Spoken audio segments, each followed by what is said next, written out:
Hey, what's buddy? Welcome back to News Dose, and we got some very interesting information today. By all indication, Xbox and PlayStation will continue to team up, potentially with a tentpole crossover.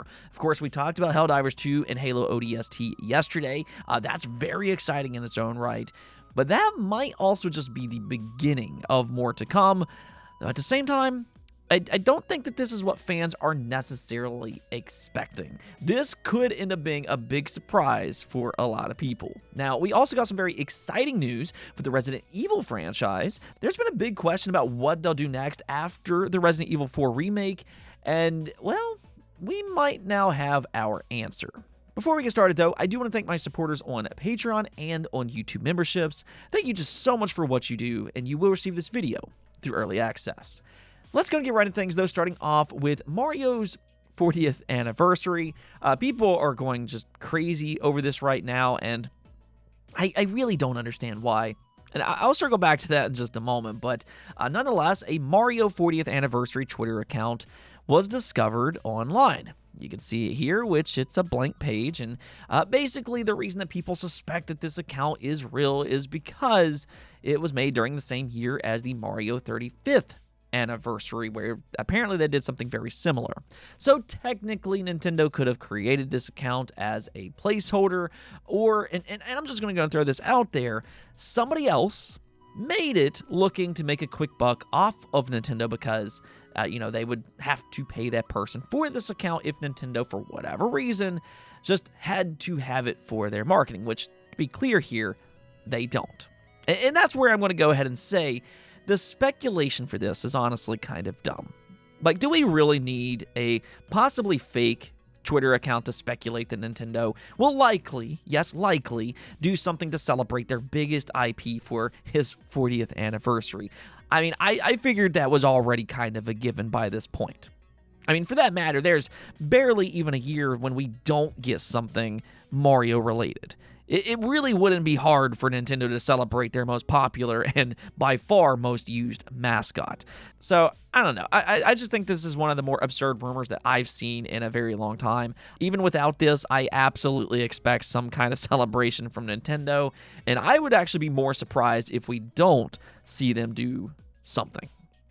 Now, speaking of Nintendo, though, they just announced their next GameCube Switch online game being Chibi Robo. It'll be available starting August 21st, and I'll be honest, I've never actually played this game. I've heard some good things about it, but it's actually an extremely rare GameCube title. I never even really heard about this game when I was a kid, which is something that I really enjoy about Switch Online. I mean, if we're talking about legal ways to play games, unless you want to pay around $200 on a website like eBay, then this would really be the best way to play Chibi Robo. And like I said, it's an extremely rare game, so it also has an opportunity to reach more players than it ever has before. So, I mean, who knows? Maybe it'll even create itself a new following in the year of 2025, which is kind of crazy to think about. But that's one of the big perks of having a service like this that's dedicated specifically to retro games. Now, unfortunately, Nintendo did drop the ball for their newest IP, being Drag X Drive, which, really, just looking at its trailers alone, I'm not surprised by any of this at all. This doesn't look like a game that would be fun for more than maybe 20 minutes tops. Even its art style is very forgettable, which is not something that you usually say about Nintendo games.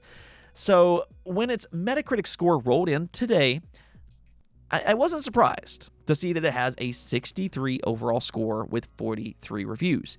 I mean, honestly, I think the real crime here is that this game somehow has more reviews than something like Fantasy Life I, which is 10 times the game this game will ever be. And okay, I understand why Nintendo made Drag X Drive. They wanted to do something unique for their mouse-like feature, but my problem with this game is more linked to the way that they're trying to sell it. Just like Nintendo Switch Welcome Tour, if they really wanted to show off the Switch 2 hardware and just how unique it is, I don't know, maybe make it a pack-in title. I'm just throwing that out there. Then at the very least, people would actually try it, but somehow Nintendo put together not one, but two completely unappealing games, and then they tried to sell them for the Switch 2 launch. There's no way either one of these games are going to sell all that well. And I think what makes all of this look even worse is that Sony included Astro's Playroom as a pack-in title for the PlayStation 5, and it's by far better than both of these games combined. I mean, people would have legitimately paid for Astro's Playroom, but here we have Nintendo, and it's just a completely different story with these two games. I don't know. If you like Drag X Drive, sound off below and tell me why I'm wrong.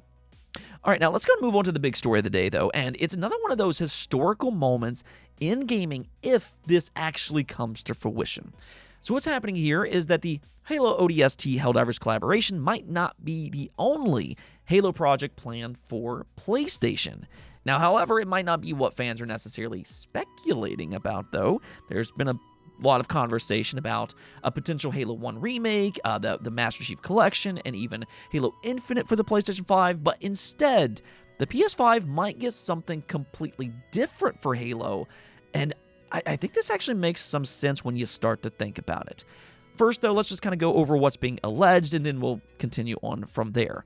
So this comes from Insider Gaming, and they said that according to Rebs Gaming, a new Halo title with PlayStation compatibility is listed in the API. The same title was seen linked to PlayFab last Monday, a back-end platform that helps with cross-platform progression, matchmaking, and unified online services.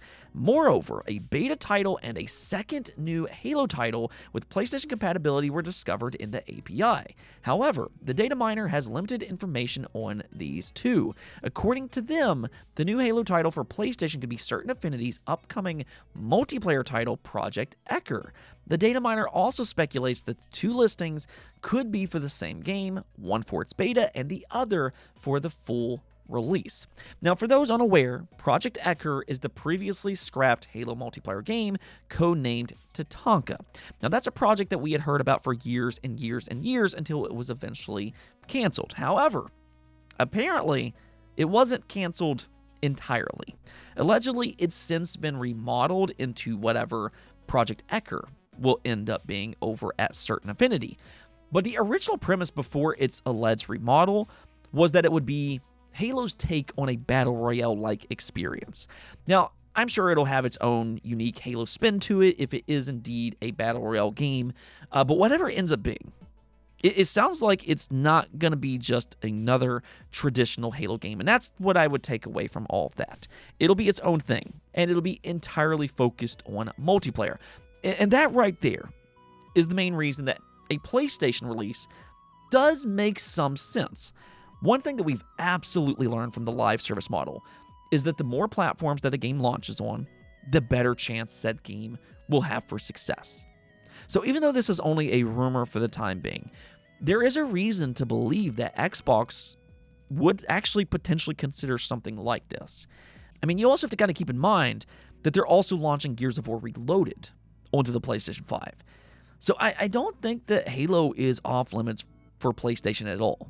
Yes, I think it will surprise some people if it does end up happening because, it's Xbox's most iconic franchise.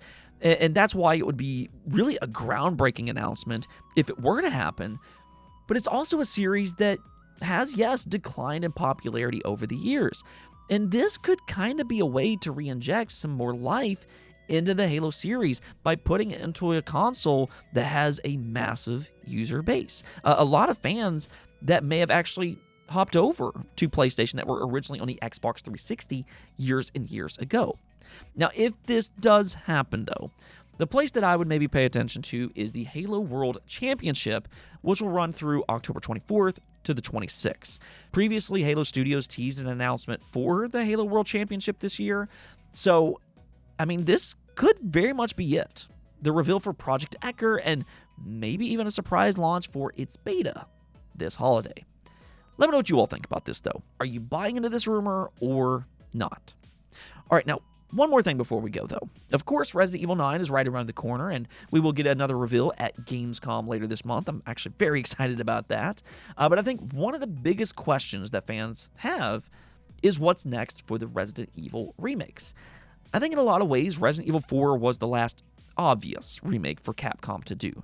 I mean, they could go straight into Resident Evil 5. There's a lot of speculation about that game, but that's still a game that's easily playable on modern platforms. and it's not really nearly as beloved as Resident Evil 4, so they might treat it a little bit different. So there has been a question of if they'll maybe explore some of their older games instead, and according to Dusk Golem, that's exactly what they're going to do. You can see here he said that the next remakes are Resident Evil Code Veronica and Resident Evil 0. They should be releasing in 2027, 2028, though I'm unclear this second which is coming out first and which is coming out second. But that's what I'd say to expect. Now that's very interesting and also actually very surprising in my opinion. Code Veronica I think is a great choice. It's a cult classic among Resident Evil fans, and that's been highly speculated. But 0, that one threw me off a bit because, I mean, I figured they would do Resident Evil 1 first. You know, to me, that's the most obvious game for them to remake. But hey, you know, whatever. More Resident Evil remakes, no matter what they are, that sounds good to me. The only thing is that the Resident Evil 3 remake team is allegedly working on Resident Evil 0, and fans are not happy to hear about that. Out of all of the remakes, Resident Evil 3 has by far been the worst, and that's not because it's a bad game per se, but rather it's because the team cut a lot of the original content. So if they are indeed working on Resident Evil 3, as is alleged here, hopefully they have learned their lesson and will do better this time around. Regardless, though, I mean, this is only a rumor for the time being, but let me know what you all think about this in the comments below. Would you be happy if all of this turned out to be true or not? And also, give me your reason why in the comments below. Anyways, though, that's going to be it for this episode, but until next time, make sure to subscribe, ring that bell, and peace out.